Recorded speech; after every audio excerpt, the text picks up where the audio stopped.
Hola de nuevo. Bien, vamos a continuar donde lo dejamos. Esto es lo que vamos a hacer en esta lección. Y para que no sea muy aburrido, ya que hay mucho trabajo, no voy a hacerlo desde cero, sino que voy a explicar la estructura que tengo creada, que es justamente esta animación, y os daré el archivo para que podáis tranquilamente verlo y trastear, ¿de acuerdo? Vale. Bien, tenemos por un lado la estructura que vamos a romper, y es esta parte de aquí, ¿de acuerdo? Todo esto es la fractura y el terreno. Bien, por un lado tenemos, empezamos con un simple grid. Um, 2x2, ¿vale? No he creado nada de geometría por dentro, ya veremos por qué. Lo transformamos y por otro lado tenemos una esfera que transformamos, le damos un poco de ruido, subdividimos, bla bla bla, y al final lo que tenemos es una serie de puntos que nos servirán para fracturar este plano, ¿vale? Bien, ¿por qué utilizo un plano y no un rectángulo, un cubo con volumen? Bien, quiero tener este efecto vertical de los fragmentos. Si utilizo esta estructura tal cual y hago un borrón, me va a crear, pues como veis aquí, unos fragmentos con una forma muy concreta. Y lo que yo quiero mantener es esta verticalidad. Quiero simular algo parecido a un glaciar de hielo que se va rompiendo, una estructura de hielo que se rompe, y me interesa tener estos fragmentos verticales. Pero también me interesa una cosa importante, ya lo veréis, y es que quiero que por detrás, por debajo, se vaya estrechando para que tenga espacio para colisionar. Es un poco de trampa, ¿vale? Quiero darle sitio para que los objetos puedan caerse, porque si están muy apretados le va a costar bastante más a la simulación. Entonces lo que hago es facilitar un poco las cosas y permitir que colapse mejor, ¿de acuerdo?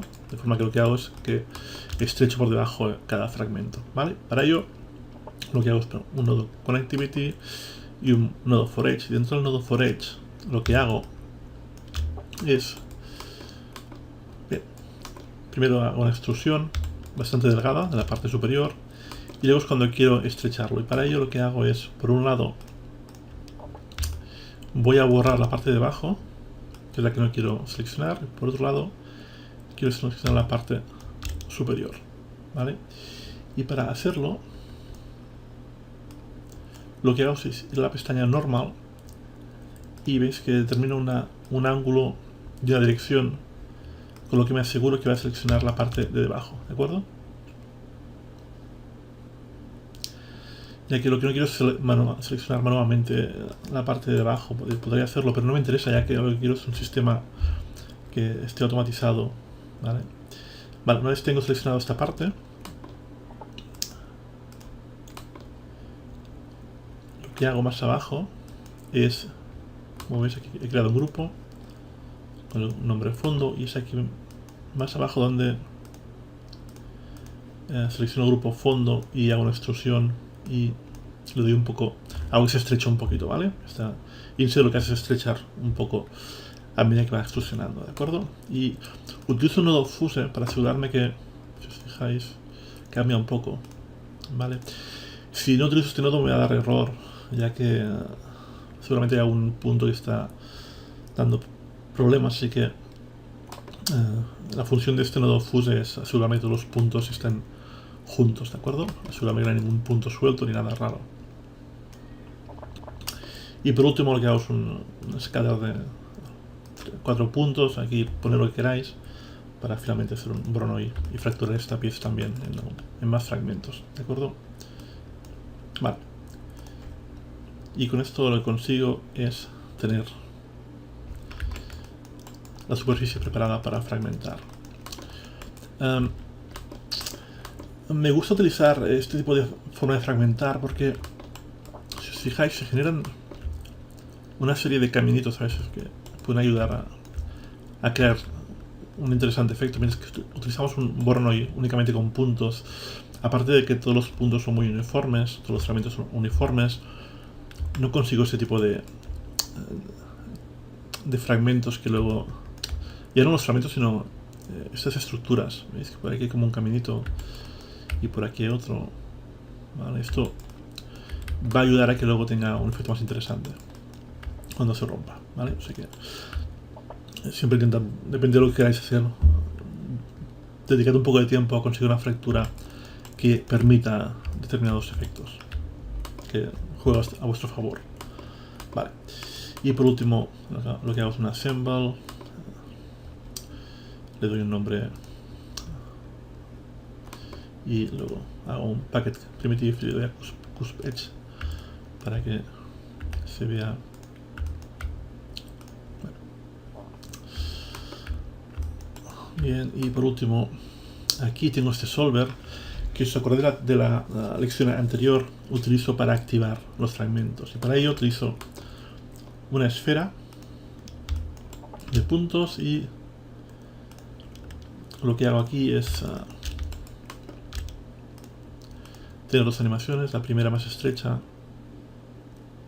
y la segunda más grande es la que hace que se colapse todo más a lo bestia, ¿de acuerdo? Podéis utilizar también un carácter LSystem, que vimos también en el ejemplo anterior, ¿vale? Pero me gusta más esta forma porque tengo mucho más control a dónde quiero que vaya y puedo ir corrigiendo y mejorando la animación, mientras que cualquier cosa que esté automatizada de alguna forma no tenemos tanto control, ¿vale?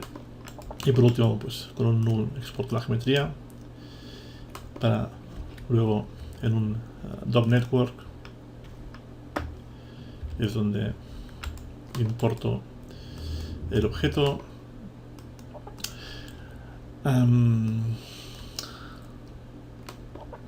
No hagáis caso a estos nodos, vamos a quitarlos, ya que esta animación había hecho primero para Houdini 13, pero en Houdini 14 únicamente tenéis que activar Override Attribute y Active, seleccionar Active, para que se activen los objetos dinámicamente, ¿vale? En Houdini 13 tenéis que hacerlo de otra forma, ya lo vimos en lecciones anteriores, que tenéis que crear un subsolver para ir activando los objetos, pero aquí no nos hace falta. De forma que si quiero puedo directamente cargarme esto y dejarlo así, ¿vale? Pero por ahí no me hace falta. Vale. Bien, esto por un lado, y con esto ya tendríamos la simulación lista. Bien, y por otro lado tengo los fragmentos. Es una esfera, ¿vale? Esta esfera la deformo, aplico un scatter y un Voronoi fracture points para tener algo más variado en términos de fractura. Y luego aquí en Voronoi fracture activo la opción en cluster piece para tener diferentes tamaños de piezas, ¿vale? Un assemble para convertirlo en packet geometry y un nodo null para exportarlo, para luego importarlo en mi DOM network. Vale, y por otro lado lo que es crear una esfera únicamente para que esta pieza colisione con la esfera y se rompa. Vale, vamos a desactivar este nodo y esto es lo que tenemos. Vale, como en esta esfera hace que se rompa. Si desactivo la esfera veremos que simplemente se cae sin fragmentarse. Vale, es un pequeño truco. ¿De acuerdo? Y por otro lado, lo que también puedo hacer es utilizar un attribute bob para darle una velocidad inicial a cada fragmento. ¿Vale? Vamos a verlo. Vamos a desactivar este y este. Vamos a dejar solo este último. Y vale. Básicamente lo que hago aquí, he activado la opción Inherit Velocity from Point Velocity, es mediante un bob swap, un attribute swap, ya que en Houdini 14 desaparece. Este attribute bob lo que hago es darle una velocidad usando un nodo random y una serie de nodos. Lo que hago es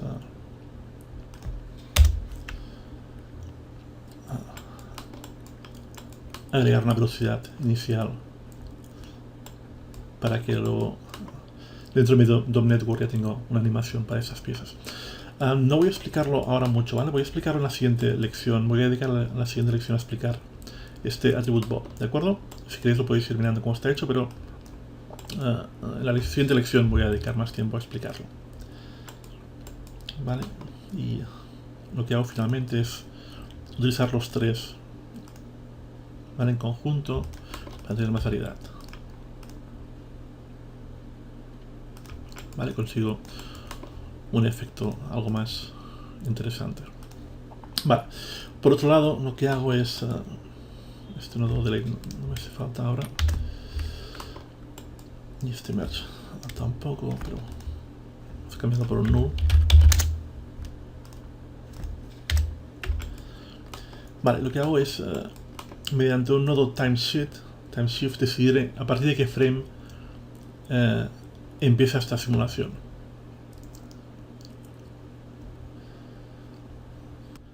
Y para ello lo que hago es aquí en frame $f es el frame actual menos 60, ¿vale? Es el delay, el retardo en que quieres que empiece esta animación, ¿de acuerdo? De forma que si hago F60, en el frame 60 es cuando se mostrará estos fragmentos, ¿de acuerdo? Si lo pongo en F-120, empezará en 120, es cuando se mostrará esta animación, ¿de acuerdo? Con lo cual lo que hago es, voy creando una serie de copias, las coloco en su lugar y decido cuándo quiero que empiecen, ¿vale? Con lo que al final lo que tengo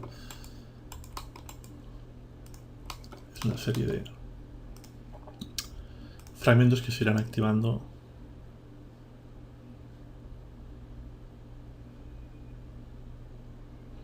uno detrás de otro. Aquí lo que podemos hacer, como ya he comentado, es tener diferentes simulaciones, ¿vale? Para tener más variedad en estos fragmentos, en cómo se comportan, ya que ahora estoy utilizando una única simulación, con lo cual todos son idénticos, aunque lo que hago es girarlos un poco y darles a diferente tamaño, pero básicamente son lo mismo. Lo ideal es tener muchos más fragmentos con distinto comportamiento y tener algo más distinto. Bien, y finalmente lo que hago es simplemente un merge para tenerlo todo junto, ¿de acuerdo? Bien, si tenéis cualquier duda, ya sabéis, os voy a subir el vídeo, el archivo, así podéis verlo con más calma. Y como ya he dicho en la siguiente lección, lo que sí que haré es explicar este nodo attribute bob, como he fabricado, como lo he estructurado para conseguir este efecto, ¿de acuerdo?